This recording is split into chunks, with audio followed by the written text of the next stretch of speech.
Hello, BookTube and all Repairman Jack fans. My name is Nathan. Thank you so much for watching and welcome to my channel. This is my short spoiler-free review for book number 8 in the Repairman Jack series, Crisscross. So Crisscross was first published in 2004 and it is so good. It is such a great book. If you are new to my channel, then what I'm doing is I'm posting 2 different videos a week. Basically, I'm reading every single Repairman Jack book, the Adversary Cycle, the early years, the young adult books, and I'm going to post 2 videos a week on each one of these. I post a short spoiler-free review video if you have not read the book before, which is what this one is. So I post those on Fridays, and then the following Thursday, then I do a longer discussion video where I get into the content of the book.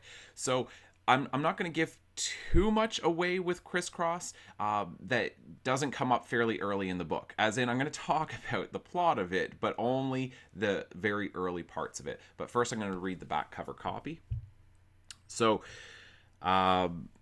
it says, Repairman Jack is back. Jack can fix any problem, natural or supernatural, for a price. Now, in this latest gripping adventure, he takes on 2 cases at once, which is why it's called Crisscross. The first involves a nun being blackmailed. What's in those photos, she won't say, but with her meager savings just about exhausted, she hires Jack to help her. The second, an elderly woman needs Jack to find her missing son. Jack must infiltrate the inner reaches of the Dormentalist Church, a secretive, globe-spanning cult whose members include some of the biggest and most powerful names in entertainment, sports, and politics. Ruthless in its pursuit of critics and enemies, the church hides a sinister agenda known only to its ruling elite. But Jack can be ruthless too, going to darker lengths than ever before as he crisscrosses the 2 fix-it jobs to settle the deadliest of scores. Okay, so if that sounds like, hey, isn't there a group like that in the world, namely Scientology? Yes, but of course, F. Paul Wilson is not out to get sued, and neither am I. This book is not about Scientology or Scientologists.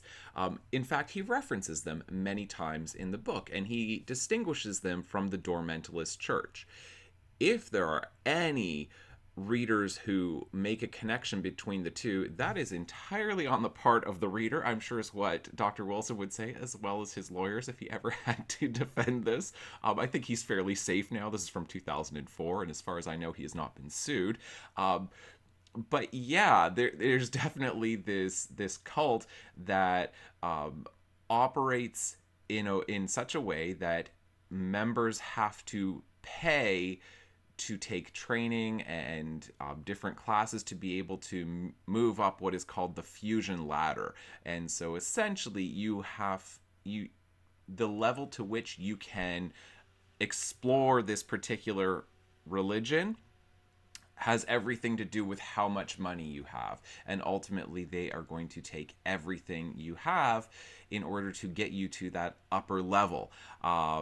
And so that's essentially what Jack is dealing with. So Jack is involved in this book in one of the, in just this massive organization. And this is what distinguishes the book from really all the other ones up until this point in the series. Up until this point, Jack is, for the most part, going against pretty small groups. Here and there, he's interacting with, some larger ones. I'm thinking about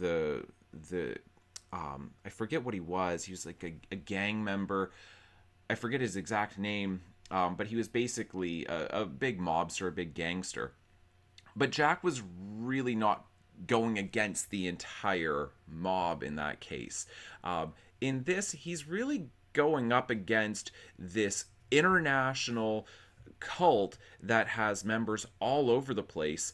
And so it's a massive organization, and Jack is one man. And so it's really fun, while at the same time you get this connection to an earlier book where you have this nun, she's being blackmailed, and then if you've read some of the earlier ones, then you're going to know that the blackmailer from that earlier book, it's the same one, and that's not really giving anything away, because like I say, that comes up fairly early on in the book. It's Richie Cordova again, and so you get these connections back to these other books. But the back cover copy, the last little part there where it says that Jack goes to darker places, or Yeah, he goes to darker lengths than ever before. Yeah, this is Jack at his most violent at this point in the series, and it's really fun. So, if you don't like that, if you're not looking for that kind of thing, then I'm not really sure why you would read the other Repairman Jack books, because they are thrillers, they're action thrillers, with a whole bunch of other things thrown in there, with cosmic horror and supernatural stuff and conspiracies and all of those different things. It's vigilante fiction. There's a lot going on here, but you have to be fairly comfortable with some of the violence that occurs in these books. But yeah, this is absolutely Jack at some of his, like, with some of his most violent impulses, which is justified in this book. So it is so much fun. It is so great learning all about the Dormentalist Church and all of this, because it should be fairly obvious that Jack has to get fairly involved in this. So you learn all about that. And of course, there's a lot more going on because there are no more coincidences in Jack's life. All right, that is basically all that I had to say with Crisscross for the short spoiler-free review video. And then on Thursday, then I will post the longer discussion video where I get into a whole bunch more, including spoilers. But sorry, I should have mentioned this at the beginning, and this is just to kind of frame it into the overall series. So Gateways is book number 7, which came before this, and then Infernal is book number 9, which comes after this. All right, thanks so much for watching. Bye.